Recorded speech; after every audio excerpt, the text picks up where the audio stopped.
ಕಣಿಯ ನಿಲುವನ್ನ ಪಾವನೆ ನಿಲುವಾಗಿರ್ತಕ್ಕಂಥ ಅಪ್ಪ ಮುರುಗೇಂದ್ರ ಶಿವಯೋಗಿಗಳನ್ನ ಸ್ಮರಣೆ ಮಾಡಿ, ಗ್ರಾಮ ದೇವತೆಯಾಗಿರ್ತಕ್ಕಂಥ ಜಗಜ್ಯೋತಿ ಬಸವೇಶ್ವರನ ಸ್ಮರಣೆ ಮಾಡಿ,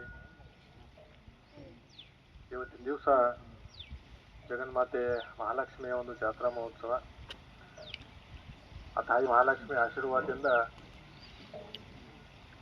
ಕೆರೆಗೆ ತೆಪ್ಪ ಬಿಡಬೇಕಂತೇಳಿ ಸಂಕಲ್ಪ ಮಾಡಿಕೊಂಡು ಇವತ್ತು ಆ ಒಂದು ಅರ್ಥಪೂರ್ಣವಾಗಿರ್ತಕ್ಕಂಥ ಒಂದು ಪವಿತ್ರ ಕಾರ್ಯಕ್ರಮದಲ್ಲಿ ನಾವೆಲ್ಲರೂ ಕೂಡ ಸೇರಿರ್ತಕ್ಕಂಥ ಇನ್ನೊಂದು ವೇದಿಕೆ ಮೇಲೆ ಆಸೀನರಾಗಿರ್ತಕ್ಕಂಥ ಆತ್ಮೀಯ ಸ್ನೇಹಿತರು, ಈ ಭಾಗದ ಯುವ ಮುಖಂಡರಾಗಿರ್ತಕ್ಕಂಥ ಶಿವಣ್ಣ ಗುಡ್ಡಾಪುರವರೇ, ಅಡಳಿ ಗ್ರಾಮದ ಹಿರಿಯರು, ನಾವೆಲ್ಲರೂ ಮಾರ್ಗದರ್ಶಕರಾಗಿರ್ತ ಹಿರೋರನ್ನ ಪಾಟೀಲ್ರವ್ರೆ, ಪ್ರವೀಣನ ಪಾಟೀಲ್ರವ್ರೆ, ರಮೇಶನ ಗಾಣಿಗೇರವ್ರೆ, ಸೂರ್ಯಕಾಂತ್ ಡಂಬಳ್ಕರ್ ಅವರೇ, ಗೌರಿ ಹಿರೇಮಠ ಅವರೇ, ಭೀಮು ಕೇರಿ ಅವರೇ, ಗ್ರಾಮ ಪಂಚಾಯತಿ ಅಧ್ಯಕ್ಷರಾಗಿರ್ತಕ್ಕಂಥ ಗುಡ್ಡಾಪುರ ಅವರೇ, ಅವರೊಂದಿಗೆ ಈ ಸಮಾರಂಭದಲ್ಲಿ ಭಾಗವಹಿಸಿರ್ತಕ್ಕಂಥ ಯಾವತ್ತು ಅಡಳಿ ಮತ್ತು ಒಡಹಟ್ಟಿ ಅವಳಿ ಗ್ರಾಮಗಳ ಪೂಜೆ ರೈತ ಬಾಂಧವರೇ, ತಾಯಂದಿರೇ, ನನ್ನ ಆತ್ಮೀಯ ಎಲ್ಲ ಯುವಕ ಮಿತ್ರರೇ.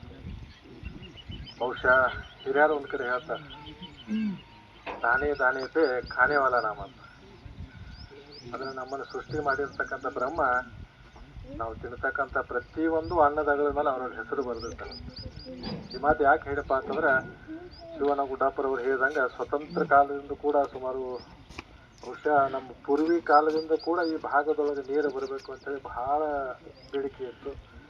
ಇವತ್ತು ಅಡಹಟ್ಟಿ ಗ್ರಾಮದ ಆರಾಧ್ಯ ದೇವರಾಗಿರ್ತಾರೆ ಬಸವಣ್ಣನ ಆಶೀರ್ವಾದದಿಂದ ಮತ್ತು ತಾಯಿ ಮಹಾಲಕ್ಷ್ಮಿ ಆಶೀರ್ವಾದದಿಂದ ಇವತ್ತು ಬಹುದಿನದ ಕನಸ ನನಸಾಗಿರ್ತಕ್ಕಂಥ ಹಿನ್ನೆಲೆಯೊಳಗೆ ಇವತ್ತು ಈ ಒಂದು ಪವಿತ್ರ ಕಾರ್ಯಕ್ರಮದೊಳಗೆ ಆ ಕೆರೆಗೆ ತೆಪ್ಪ ಬಿಡ್ತಕ್ಕಂಥ ಒಂದು ಅವಕಾಶ ನನಗೇನು ಒದಗಿಸಿಕೊಟ್ರೆ ಬಹುಶಃ ಇದೊಂದು ನಾನು ಪೂರ್ವ ಜನ್ಮದ ಪುಣ್ಯಾರ್ಥ ಸಂದರ್ಭ.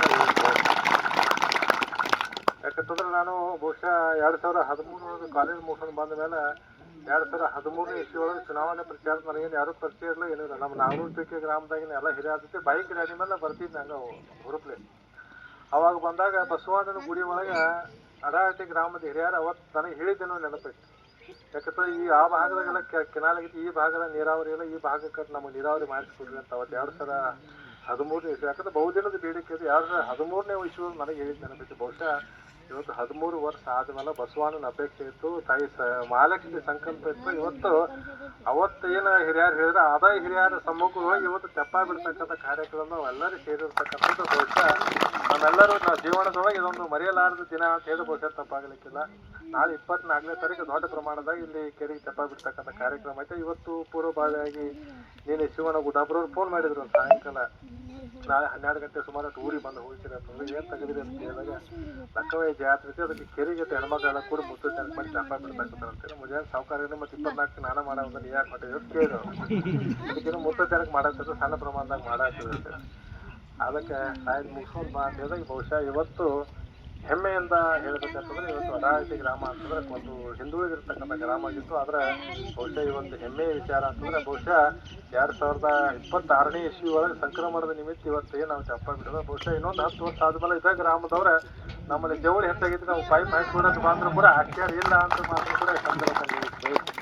ಯಾಕಂದ್ರೆ ಬಹುಶಃ ಇವತ್ತು ಸರ್ಕಾರದ ಅನುದಾನ ತಂದು ಇವತ್ತು ಕೆರೆ ತುಂಬಿಸ್ತಕ್ಕಂಥ ಯೋಜನೆ ಕಾರ್ಯಕ್ರಮ ಮಾಡಿರ್ತಕ್ಕಂಥದ್ದು ಈ ಕೀರ್ತಿ ಯಾರಿಗೆ ಸಲ್ಲಬೇಕಂದ್ರೆ ಆ ಕೀರ್ತಿ ನಿಮ್ಮೆಲ್ಲರಿಗೂ ಸಲ್ಲಬೇಕು ಅಂತ ಸಂದರ್ಭದಲ್ಲಿ ಹೇಳಿಕ್ಕೆ. ಯಾಕಂತಂದ್ರೆ ಬಹುಶಃ ನೀವೆಲ್ಲರ ಆಶೀರ್ವಾದ, ನಿಮ್ಮೆಲ್ಲರ ಒಂದು ಪರಿಶ್ರಮದಿಂದ ನಮ್ಮ ತಂದೆಯವರ ನೀವು ವಿಧಾನಸಭೆ ಕಳಿಸಿದ ಪರಿಣಾಮವಾಗಿ ಇವತ್ತು ಕೆರೆ ತುಂಬಿಸಲಿಕ್ಕೆ ನಮಗೆ ಅವಕಾಶ ಒದಗಿ ಬಂತು. ಇವತ್ತು ಆ ಕನಸು ನನಸಾಗಿರ್ತಕ್ಕಂಥ ಹಿನ್ನೆಲೆಯೊಳಗೆ ಬಹುಶಃ ಇಲ್ಲಿರ್ತಕ್ಕಂಥ ಎಲ್ಲ ರೈತರ ಭಾಳ ಬೆಳಕಾಗಲಿ, ಆ ತಾಯಿ ಮಹಾಲಕ್ಷ್ಮಿ ಆಶೀರ್ವಾದ ಎಲ್ಲರ ಮೇಲೆ ಇರಲಿ, ತಮಗೆಲ್ಲರಿಗೂ ಕೂಡ ಒಳ್ಳೆಯದಾಗಲಿಕ್ಕೆ ಸಂದರ್ಭದಲ್ಲಿ ಕೇಳ್ಕೊಂಡು ಒಂದು ವಾರ ಏನೋ ನೀರು ತಾವು ಕೇಳಿದರೆ ಬಹುಶಃ ಅದನ್ನ ಮಾಡಿಸ್ಕೊಡ್ತಕ್ಕಂಥ ವ್ಯವಸ್ಥೆ ಖಂಡಿತವಾಗಿ ನಾನು ಮಾಡ್ತೇನೆ ಅನ್ನೋ ಮಾತನ್ನು ಕೂಡ ತಮಗೆ ಇವತ್ತು ಹೇಳಿಕ್ಕೆ ಬಯಸ್ತೀನಿ. ಯಾಕಂದರೆ ಇವತ್ತು ಅಡಹಟ್ಟಿ ಇರ್ಬೋದು, ಅಡಹಳ್ಳಿ ಆಗೋದು, ಕೋವಳಿ, ಕಕ್ಕಮರಿ ಈ ಭಾಗದೊಳಗೆ ನೀರಾವರಿ ಬೇಡಿಕೆ ಇತ್ತು. ಇವತ್ತು ನೀರಾವರಿ ಯೋಜನೆಗಳು ಕೂಡ ಪೂರ್ಣ ಆಗತಕ್ಕಂಥ ಹಿನ್ನೆಲೆ ಒಳಗೆ ಆದಷ್ಟು ಬೇಗನೆ ಈ ಕೆಲಸವನ್ನು ಪೂರ್ಣಗೊಳಿಸಿರ್ತಕ್ಕಂಥ ನಮ್ಮ ಗುತ್ತಿಗೆದಾರರಾಗಿರ್ತಕ್ಕಂಥ ರಮೇಶನಾಗೂ ಮತ್ತು ಸಂತೋಷನಾಗೂ ಕೂಡ ನಿಮ್ಮೆಲ್ಲರ ಪರವಾಗಿ ಒಂದು ಧನ್ಯವಾದಗಳನ್ನ ಹೇಳಿಕ್ಕೆ ಬಯಸ್ತೇನೆ. ಯಾಕಂದ್ರೆ ನನಗೆ ಒಂದು ವಿಚಾರ ಭಾಳ ಕೆಟ್ಟ ಅನಿಸಿ ಏನಪ್ಪ ಅಂತಂದ್ರೆ ನಮ್ಮ ಪ್ರವೀಣ್ ಪಾಟೀಲ್ ಸಾಹೇಬ್ರ ಬಗ್ಗೆ ಭಾಳ ಕೆಟ್ಟ ಅನಿಸುತ್ತೆ. ಯಾಕಂದ್ರೆ ಈ ಕಡೆ ಕೆಲಸ ಏನೋ ಪೂರ್ಣ ಆಗಿದಿಲ್ಲ. ಪ್ರತಿ ದಿವಸ ಮುಂಜಾನೆ ಫಸ್ಟ್ ಪೈಲ ಬೆಸ್ಕೊಂಡು ಹೋಗವಂದ್ರೆ ಪ್ರವೀಣ್ ಪಾಟೀಲ್ ಸಾಹೇಬ್ರೆ.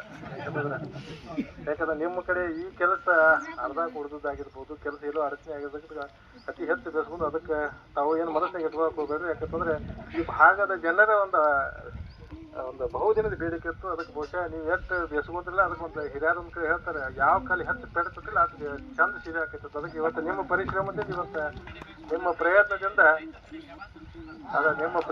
ಇವತ್ತು ಕೆಲಸ ಪೂರ್ಣ ಆಗೈತಿ. ಅದಕ್ಕೆ ಅವರೆಲ್ಲರ ಆಶೀರ್ವಾದ ನಿಮ್ಮೆಲ್ಲರ ಆದಷ್ಟು ಬೇಗನೆ ಪ್ರಮೋಷನ್ ಆಗಿ ಮತ್ತೆ ಚಲೋ ಹುದ್ದಾಗಿ ಹೋಗಲಿ ಅಂತ ಹೇಳಿ ನಾನು ಭಗವಂತನ ಪ್ರಾರ್ಥನೆ ಮಾಡ್ಕೊಂಡು ತಮಗೂ ಕೂಡ ತಮ್ಮೆಲ್ಲರಿಗೂ ಒಳ್ಳೇದಾಗಲಿ ಸಂದರ್ಭ ಹೇಳಿ, ಬಹುಶಃ ಇವತ್ತೇನು ತಾಯಿ ಮಹಾಲಕ್ಷ್ಮಿಗೆ ಹೋಳಿಗೆ ಮಾಡ್ತಾರೆ, ನಾನು ನಿಮ್ಮ ಜೊತೆ ಒಂದು ಹೋಳಿಗೆ ತಿಂದ ಹೊಕ್ಕನನ್ನು ಮಾತಾಡ್ತಾರೆ ಸಂದರ್ಭದಲ್ಲಿ ಹೇಳಿ ಇವತ್ತು ಕಾರ್ಯಕ್ರಮಕ್ಕೆ ನನ್ನ ಆಹ್ವಾನಿಸಿ ಏನು ರಮೇಶ್ ನಾವು ಹೇಳಿದ್ರು ಮತ್ತು ಅವ್ರ ಪ್ರಯತ್ನದ ಕೆಲಸ ಆಗೈತೆ ಅಂತೀವಿ. ಯಾಕಂದ್ರೆ ಇನ್ನೂ 5 ವರ್ಷ ಇರ್ತಾರೆ, 5 ವರ್ಷ ಹಂಗ ಮ್ಯಾಲಿನ ಮೇಲೆ ಬರ್ಕೋತಿರ್ತೀವಿ.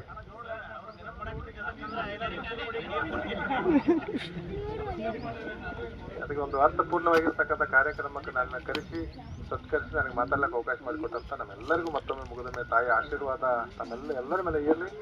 ಈ ಕಾರ್ಯಕ್ರಮಕ್ಕೆ ನನ್ನ ಆಹ್ವಾನಿಸಿ ತಮ್ಮೆಲ್ಲರಿಗೂ ಮತ್ತೊಮ್ಮೆ ಮುಗಿದೊಮ್ಮೆ ವಂದನೆಗಳನ್ನ ಹೇಳಿ ನಾನು 4 ತೊದಲು ನುಡಿಗಳನ್ನ ಆ ತಾಯಿ ಲಕ್ಷ್ಮೀ ದೇವರ ಪಾದ ಕರ್ಪಿಸಿ ನಾನು ಮಾತು ಮುಗಿಸ್ತೀನಿ. ಜೈ ಹಿಂದ್, ಜೈ ಕರ್ನಾಟಕ.